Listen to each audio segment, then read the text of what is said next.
ئێمە ماوەی دوومانگە کە ئێمە قەیرانی غازە ڕووی لە مۆڵەبجە کردووە و بە تایبەت ڕووی لە نانەوەکانیش کردووە. ئێمە بە جەنابی قایمقامان ئاگادار کردووە بە 2 جار 3 جاریش ئێمە عریزەمانیاوە چوینەتە لای قایمقام وعدیشی پێیاوین کە ئەم کێشەمان بۆ چارەسەر کاکە خۆمان لە کۆبوونەوەکە دانیشتوین کۆبوونەوەمان کردووە.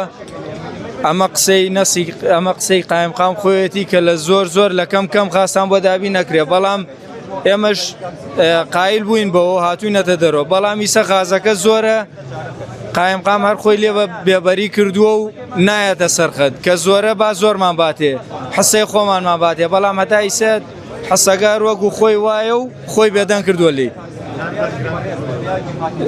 بەڵێ نانیش لە 8 نانۆ کراوە بە 6 نان. ئەمە بارگرانێکی زۆری بۆ وڵاتیان دروست کردووە کە ئێمە ڕۆژانە ئیشەکەین، هەر مشتریەیە عنی زۆری پێ ناخۆشەکە لە 8 نانۆ بووە بە 6 نان بارگرانەکە لە سەرشانی هاوڵاتیش زۆر قورس بووە.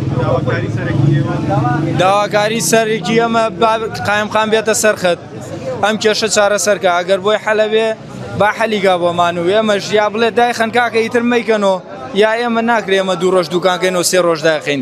ئێمە ببڕین لە غازی تیجاری بکرین، بەخوا بۆ ئێمە ناکرێ ڕۆژی 100,000 150,000 بین بە غاز و ئیشکەین.